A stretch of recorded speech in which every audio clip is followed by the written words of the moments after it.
আমাদের চলন বলন উঠা বসা সকল কিছু সেইভাবে হতে হবে পুরো সম্পূর্ণ।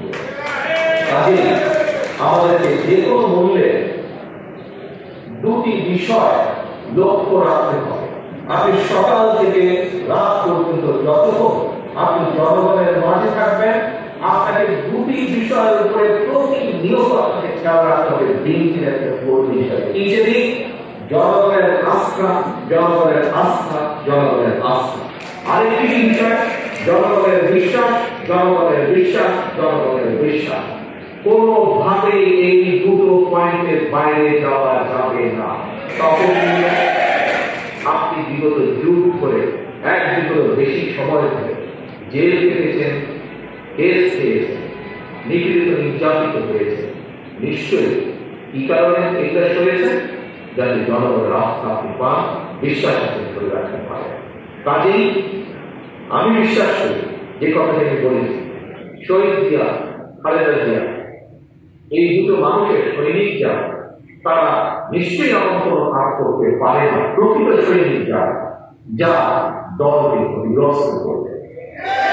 এই মানুষগুলো যারা শহীদ জিয়ার সৈনিক, যারা খালেদা জিয়ার সৈনিক, একজন রাজনৈতিক কর্মী হিসাবে আমি বিশ্বাস করি প্রতিনিয়ত তাদের চেষ্টা থাকবে জনগণের আস্থা, জনগণের বিশ্বাস।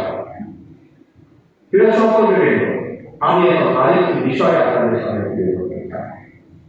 যে কথাটির কিছু অংশ আমি বলেছিলাম আপনাদের সামনে, যে স্বৈরাচারের মাথা বিদায় হয়েছে, স্বৈরাচারের প্রেতাত্মা হয়ে যায়।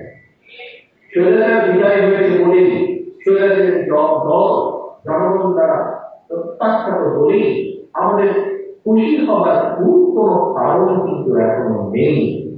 আমাদের একজন সাহিত্যিক সদস্য এখানে বলেছেন, স্বৈরাচারের বিদায় হওয়াতে আমরা আমাদের লক্ষ্য অর্জনের একটু অংশ আমরা অর্জন করেছি, এখনো বহু দেরি আছে। আমাদের কাঙ্ক্ষিত লক্ষ্য অর্জন এখনো সুদূর করা তো অনেক দূর। কেউ যদি মনে করেন আপনি চলে এসেছে ভুল ভুল ভুল, আপনি ভ্রান্তির মধ্যে আছেন। সকলের একটি উদাহরণ আমি গত কয়েকদিন বিভিন্ন সবাই দিয়েছি, আমি আপনাদের সামনে উদাহরণ তুলে ধরতে চাই। আমাদের এখানে প্রত্যেকদিন ম্যাট্রিক পরীক্ষা দেওয়ার অভিজ্ঞতা। ম্যাট্রিক পরীক্ষা দেওয়ার আগে স্কুল পর্যায়ে আমাদের দুটো পরীক্ষা হতো, একটি প্রিটেস্ট এবং টেস্ট। প্রিটেস্টটা ম্যাট্রিক পরীক্ষার মতনই হতো, কিন্তু টেস্ট পরীক্ষা স্কুলের শিক্ষকরা একটু কঠিন ভাবে নিতে হবে। ওনারা আমাদেরকে বলেই দিতেন যে ওনাদের প্রশ্ন, টেস্ট পরীক্ষার প্রশ্ন ওনারা ম্যাট্রিক পরীক্ষা থেকে কঠিন করবেন, কারণ ওনারা ধরে নিতেন যে যারা টেস্ট পরীক্ষায় পাস করবে ভালো করে, তারা ম্যাট্রিক পরীক্ষায় ইজিলি পাস করতে পারবে। প্রিয় সহকর্মী, এই যে আন্দোলনের মাধ্যমে স্বৈরাচারের পতন হয়েছে, এটিকে আমি মনে করি প্রি টেস্ট পরীক্ষা। টেস্ট পরীক্ষা নয়, প্রি টেস্ট পরীক্ষা।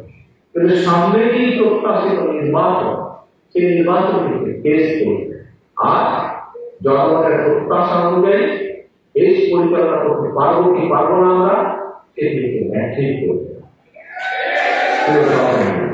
তাতে মাত্র প্রি টেস্ট পরীক্ষা হয়েছে, আপনারা দয়া করে টেস্ট পরীক্ষার জন্য প্রস্তুতি নিন। এখন সকলের এই যে যেই স্বৈরাচারের পতন হয়েছে সামনে, আমাদের সকলের সামনে, জাতির সামনে, জাতির প্রত্যাশিত এই পতন, সেই পতন আমরা দেখি, এই পতন হয়েছে। এখন আমার কিছু কিছু সহকর্মী ভাবছেন যে আমরা নেই। সকলের আমাদের দৃশ্যমান, যেই দৃশ্যমান অর্থাৎ যাকে আমরা দেখতে পাচ্ছি, আমি আপনাদের দেখতে পাচ্ছি, আপনারা আমাকে দেখতে পাচ্ছি, আমার সহকর্মীদেরকে আমি দেখতে পাচ্ছি, আপনারা আপনাদের সহকর্মী হিসাবে আমাকে দেখতে পাচ্ছি। অর্থাৎ আমরা একে অপরের দৃশ্যমান।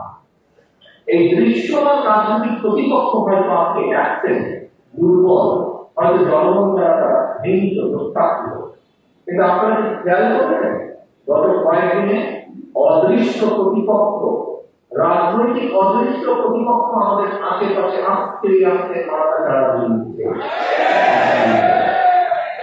আপনি একজন রাজনৈতিক কর্মী, আপনি একজন রাজনৈতিক কর্মী, আপনাকে দৃশ্যমান এবং অদৃশ্যমান দুই প্রতিপক্ষের বিরুদ্ধে আপনাকে সদা সর্বদা সচেতন থাকতে হবে। এবং সহকর্মীবৃন্দ, এখানে উপস্থিত প্রত্যেকটা মানুষ আপনারা কোর খাওয়ার কাজে কারা অদৃশ্য রাজনৈতিক প্রতিপক্ষ নিশ্চিত আমার ভেঙে পড়ে যাওয়া আপনাদের কাছে প্রয়োজন নেই। আপনারা প্রতিটা মানুষ বুঝতে সক্ষম, এটি আমি ধরে নিতে চাই। কারণ আমি বিশ্বাস করতে চাই আমার কোর খাওয়া প্রতিটি কর্মী, প্রতিটি সৈনিক, প্রতিটি নেতা একজন অভিজ্ঞ বুদ্ধিমান রাজনীতিবিদ। যেহেতু আমি আপনাদের সম্পর্কে এরকম ধারণা পোষণ করি, তখন দেখি আপনাদেরকে আজকে থেকে প্রস্তুতি নিতে হবে কিভাবে আপনি আপনার গ্রামে, আপনার থানার, আপনার ইউনিয়নের, আপনার জেলার অদৃশ্য প্রতিপক্ষ যারা ধীরে ধীরে বেড়ে উঠছে আপনার আশেপাশে, রাজনৈতিকভাবে অন্যভাবে না, রাজনৈতিকভাবে জনগণকে সাথে রেখে কিভাবে তাদেরকে মোকাবেলা করবে সেই স্ট্র্যাটেজি, পরিকল্পনা আপনাদেরকে ভাবতে হবে, তৈরি করতে হবে, সেটি চিন্তা করতে হবে। এবং সহকর্মীবৃন্দ, আমরা দৃশ্যমান যে আমাদের প্রতিপক্ষ, রাজনৈতিক প্রতিপক্ষ ছিল, তাদের বিরুদ্ধে আমাদের আন্দোলনের স্টাইল এখন অদৃশ্য প্রতিপক্ষ যারা আমাদের আশেপাশে গড়ে উঠছে, ধীরে ধীরে নিজেদেরকে অনেক কিছু মনে করা শুরু করছে। প্রিয় সহকর্মীবৃন্দ, এদের ব্যাপারে আপনাদের ব্যাপারে কি স্ট্র্যাটেজি নেবেন? আপনারা নিজেরা বসুন, আপনার সহকর্মীদেরকে নিয়ে বসুন, আপনার নেতা কর্মীদেরকে নিয়ে বসুন, আপনারা আপনাদের স্ট্র্যাটেজি করুন। প্রিয় সহকর্মীবৃন্দ, সতর্ক